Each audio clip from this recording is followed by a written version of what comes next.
Bonjour et bienvenue. Aujourd'hui, on va décortiquer un métier qui vient d'être totalement repensé, celui d'agent de fabrication et montage en chaudronnerie, ou AFMC pour les intimes. On va plonger ensemble au cœur d'une profession vraiment essentielle, qui doit sans cesse jongler entre la précision millimétrée de l'atelier et les défis, parfois imprévisibles, du chantier. Alors, voici le programme.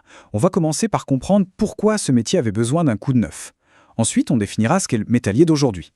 Puis, on ira faire un tour dans ces deux univers, l'atelier puis le chantier. Et on terminera en regardant de plus près les compétences nécessaires et les perspectives de carrière. Allez, première partie. Pourquoi avoir tout changé? Faut savoir qu'une profession, ça n'évolue jamais par hasard. On va donc découvrir ensemble ce qui a vraiment motivé cette grande refonte pour que le métier colle parfaitement aux besoins de l'industrie moderne. Le changement le plus important, en fait, c'est une grosse simplification. Avant, on avait 3 activités un peu éclatées, le soudage, la préfabrication, le montage. Aujourd'hui, on a rationalisé tout ça en 2 grands pôles bien clairs. D'un côté, la fabrication en atelier, et de l'autre, le montage sur le site. C'est beaucoup plus logique et ça reflète bien mieux la réalité du travail au quotidien. Et l'idée derrière, ce n'était pas juste de faire de la paperasse, non, c'était une vraie refonte stratégique. Le but, c'était de créer une qualification bien plus claire, bien plus pertinente. Bref, quelque chose qui parle directement aux employeurs de la chaudronnerie, de la charpente métallique ou de la tuyauterie et qui répond pile à leurs attentes. Bon, maintenant qu'on a posé le contexte, la question c'est qui est-il vraiment, ce métallier moderne? On va essayer de définir précisément le rôle de la FMC et surtout de comprendre ces 2 environnements de travail qui sont, on va le voir, très différents. Pour faire simple, la FMC, c'est un peu un architecte du métal. Son job, c'est de prendre des plans techniques qui peuvent être super complexes et de les transformer en objets réels et fonctionnels. Ça peut être des équipements pour l'industrie, des réseaux de tuyauterie ou toutes sortes de structures métalliques. Ce qui fait toute la particularité de ce métier, c'est qu'il se partage entre 2 mondes qui n'ont presque rien à voir. D'un côté, on a l'environnement super contrôlé et précis de l'atelier, et de l'autre, le monde souvent imprévisible du chantier. Et bien sûr, chacun de ces univers demande des compétences et un état d'esprit bien spécifiques. Ce tableau illustre parfaitement cette double casquette. En atelier, le maître mot, c'est la précision. Le traçage, la tôlerie, le soudage, tout doit être parfait. Par contre, sur le site, c'est l'adaptabilité qui prime. Il faut savoir faire des relevés, assembler les pièces et surtout s'assurer que tout est conforme, même quand il y a des imprévus. Faisons maintenant un focus sur le premier monde de la FMC, l'atelier. C'est là que tout commence. C'est le lieu où la matière brute, le métal, va être transformé avec une minutie, presque une précision d'orfèvre. Le processus en atelier, c'est une sorte de chorégraphie très bien réglée. Tout commence par l'analyse des plans. Ensuite, on trace et on découpe le métal. Puis vient l'étape de la mise en forme. L'assemblage et le soudage permettent de donner vie à la pièce et tout se termine par un contrôle qualité super rigoureux. Chaque étape est cruciale pour la suite. Et là, il y a un point vraiment important à comprendre.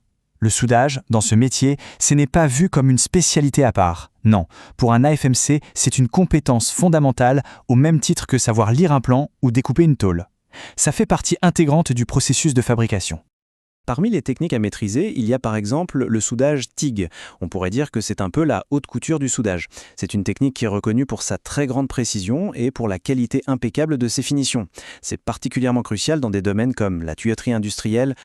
L'autre grande technique, c'est le soudage MAG. Là, on est sur un procédé semi-automatisé qui est extrêmement polyvalent et très efficace. C'est un peu le couteau suisse du soudeur. On l'utilise pour assembler une immense variété de structures en métal.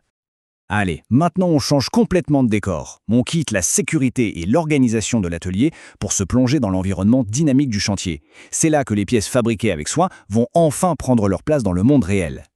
Sur un chantier, c'est clair, les règles du jeu ne sont plus les mêmes. Il faut faire avec la météo, avec le manque de place, gérer la logistique et surtout se coordonner avec tous les autres corps de métier. C'est un environnement qui demande une énorme capacité d'adaptation et une aptitude à trouver des solutions là, tout de suite.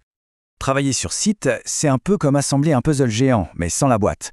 Une fois que tout est préparé, on positionne et on connecte les pièces. Mais le moment de vérité, c'est l'ajustement. Très souvent, il faut modifier, adapter sur place pour que tout s'emboîte au millimètre près avant de pouvoir faire la vérification finale. Et bien entendu, qui dit chantier, dit sécurité. C'est la priorité numéro 1, ce n'est même pas négociable. La FMC doit suivre des règles ultra strictes, porter ses EPI et être formée pour les situations à risque comme le travail en hauteur.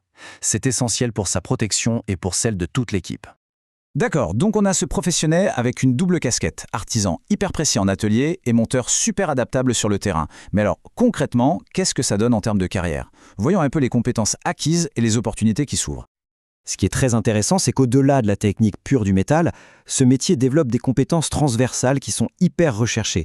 La capacité à organiser son travail, à suivre des procédures à la lettre et surtout à développer un œil critique pour le contrôle qualité, ce sont des atouts énormes dans n'importe quel secteur industriel. Et avec ce genre de compétences en poche, les portes s'ouvrent dans énormément de secteurs. Que ce soit la construction navale, le ferroviaire, les énergies renouvelables ou même la pétrochimie, le savoir-faire de la FMC est indispensable partout où l'on construit avec du métal.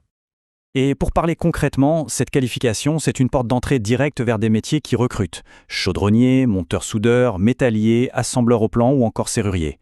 Ce sont vraiment des postes clés de notre industrie. Pour conclure, cette modernisation du métier soulève une question vraiment intéressante. À notre époque, où l'on parle sans cesse d'automatisation et de robots, quelle est la vraie valeur d'un savoir-faire manuel comme celui-ci ?